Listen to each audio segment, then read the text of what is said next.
जय श्री महाकाल। मेरे सभी दोस्तों को इस वीडियो में शिव पार्वती विवाह कथा के बारे में बताएंगे। सभी अतिथि इंतजार करने लगे कि वर की ओर से कोई उठकर शिव के वंश के गौरव के बारे में बोलेगा, मगर किसी ने एक शब्द भी नहीं कहा।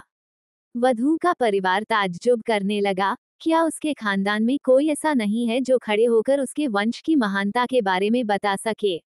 मगर वाकई कोई नहीं था।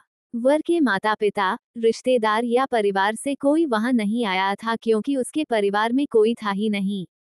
वो सिर्फ अपने साथियों, गणों के साथ आया था जो विकृत जीवों की तरह दिखते थे।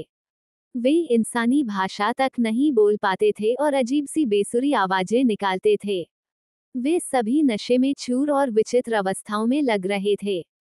भगवान शिव ने धारण किया मौन। फिर पार्वती के पिता पर्वतराज ने शिव से अनुरोध किया, कृपया अपने वंश के बारे में कुछ बताइए।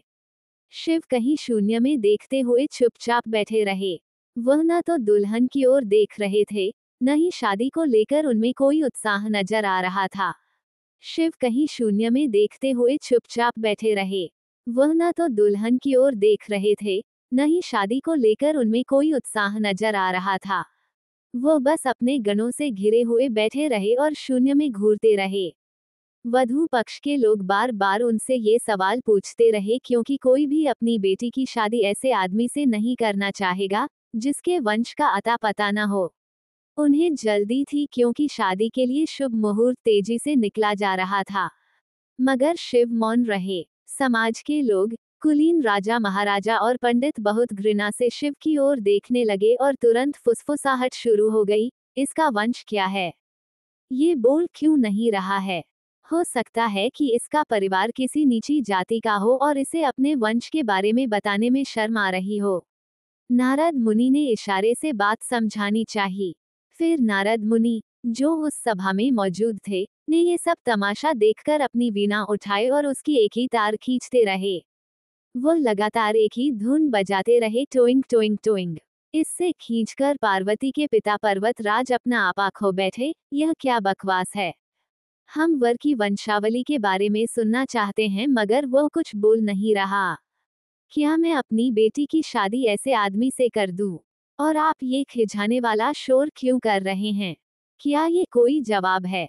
नारद ने जवाब दिया, वर के माता पिता नहीं हैं। राजा ने पूछा, क्या आप ये कहना चाहते हैं कि वो अपने माता पिता के बारे में नहीं जानता? नारद ने सभी को बताया कि भगवान स्वयंभू हैं। नहीं, इनके माता पिता ही नहीं हैं। इनकी कोई विरासत नहीं है। इनका कोई गोत्र नहीं है। इसके पास कुछ नहीं है। इनके पास अपने खुद के अलावा कुछ नहीं है। पूरी सभा चकरा गई। पर्वतराज ने कहा, हम ऐसे लोगों को जानते हैं जो अपने पिता या माता के बारे में नहीं जानते। ऐसी दुर्भाग्यपूर्ण स्थिति हो सकती है, मगर हर कोई किसी न किसी से जन्मा है। ऐसा कैसे हो सकता है कि किसी का कोई पिता या माँ ही न हो?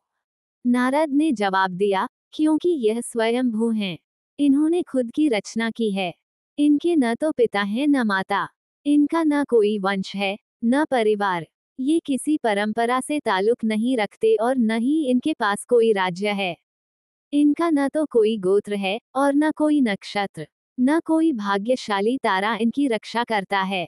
यह इन सब चीजों से परे हैं। यह एक योगी हैं और इन्होंने सारे अस्तित्व को अपना एक हिस्सा बना लिया है। इनके लिए सिर्फ एक वंश है, ध्वनि। आदि शून्य प्रकृति ने जब अस्तित्व में आई, तो अस्तित्व में आने वाली पहली चीज थी ध्वनि। इनकी पहली अभिव्यक्ति एक ध्वनि के रूप में है। ये सबसे पहले एक ध्वनि के रूप में प्रकट हुए। उसके पहले ये कुछ नहीं थे। यही वजह है कि मैं ये तार खींच रहा हूँ।